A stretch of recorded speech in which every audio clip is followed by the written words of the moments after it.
Hello friends, आज की video में हम बात करने वाले हैं AEES, जिसे हम लोग कहते हैं एटॉमिक एनर्जी एजुकेशन सोसाइटी, जिसका कि हमारा एडमिट कार्ड को रिलीज कर दिया गया है, जिसका कि हमारा एग्जाम 29 और 30 मार्च को कंडक्ट कराया जाना है।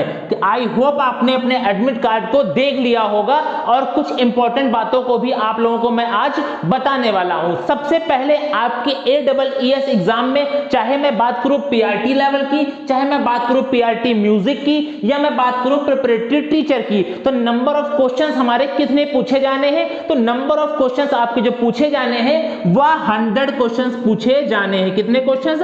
100 क्वेश्चंस पूछे जाने हैं। अब उसके लिए हमें समय कितना दिया जाएगा? तो उसके लिए समय हमें दे दिया जाएगा 150 मिनट, या हम बात करें 2.5 घंटे का आपको पर्याप्त समय दिया जाएगा। कितने क्वेश्चंस करने के लिए? 100 क्वेश्चंस को करने के लिए। क्या हमारी नेगेटिव मार्किंग है? तो मैं बात करूं, नेगेटिव मार्किंग हमारी बिल्कुल भी नहीं है। नो नेगेटिव मार्किंग, हमारी नेगेटिव मार्किंग नहीं है। यह बात आपको भी ध्यान रखनी है। तो आपको पूरा एग्जाम को, सारे क्वेश्चन जितने भी हमारे 100 होंगे, क्योंकि टाइम की हमें बिल्कुल भी शॉर्टेज नहीं है, सारे क्वेश्चन को आपको अटेम्प्ट करके आना है। अब मैं बात करूं हमारा जो एग्जाम मोड क्या है, तो मोड है हमारा CBT मोड। में बात करूं मैं, ऑनलाइन मोड हमारा एग्जाम को होना है।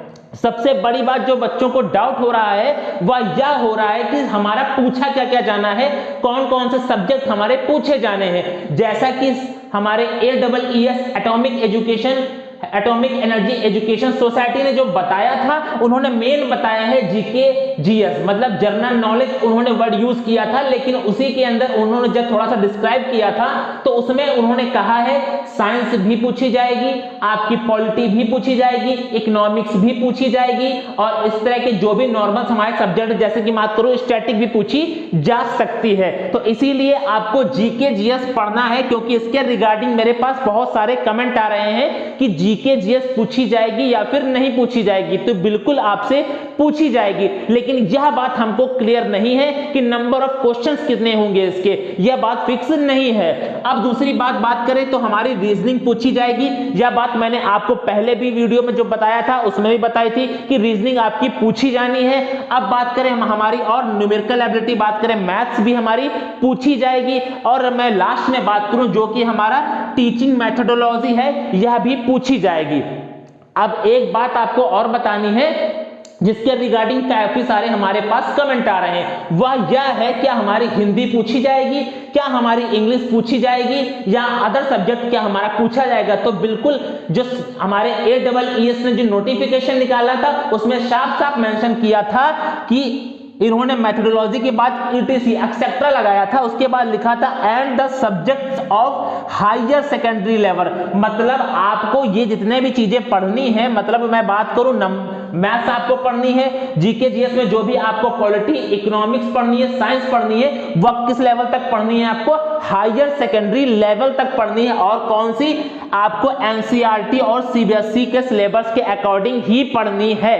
यह किसके अकॉर्डिंग मैं बात कर रहा हूं? हायर सेकेंडरी लेवल में आपको PRT और प्रिपरेटरी टीचिंग में आपको कहां तक पढ़नी है? सिर्फ हायर सेकेंडरी लेवल तक ही आपको पढ़ना है। लेकिन मैं बात करूं अगर PRT म्यूजिक की, तो आपको ग्रेजुएशन लेवल तक पढ़ना है। कहां तक? ग्रेजुएशन लेवल तक आपको पढ़ना है PRT म्यूजिक में, क्योंकि नोटिफिकेशन में साफ साफ मेंशन है कि आपको ग्रेजुएशन लेवल तक आपको PRT म्यूजिक पढ़ना है। अगर मैं बात करूं PRT और प्रिपरेटरी के लिए, आपको यह सब्जेक्ट तो पढ़ने ही है हायर सेकेंडरी लेवल तक। कौन सा? CBSE बोर्ड या फिर NCERT बोर्ड के सिलेबस के अकॉर्डिंग। लेकिन आप लोग एक बात याद रखिएगा कि आपसे कोई भी सब्जेक्ट, चाहे वो हिंदी हो या इंग्लिश हो, किसी से भी क्वेश्चंस पूछे जा सकते हैं, या कोई फिक्स नहीं बताया गया है, क्योंकि उन्होंने लिखा है साफ साफ and the subject of higher secondary level. तो हमारे उसमें हिंदी भी आती है, तो हमारी उसमें इंग्लिश भी आती है, हमारी उसमें EVS भी आती है, तो आपसे कुछ भी पूछा जा सकता है। अब आपको बात करें, हमारा जो पेपर होने वाला है वह पूरा इंग्लिश मीडियम में होने वाला है। पूरा मीडियम हमारा क्या होगा? पेपर का इंग्लिश मीडियम में होगा।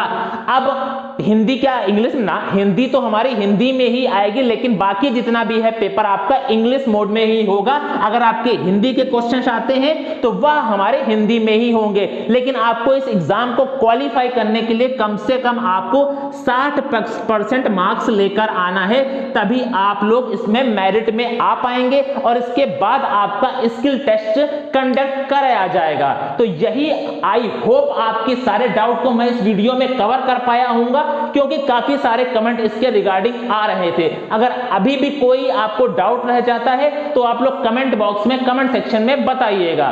तो आज के वीडियो में बस इतना ही रखते हैं, मिलते हैं नेक्स्ट वीडियो में, तब तक के लिए जय हिंद।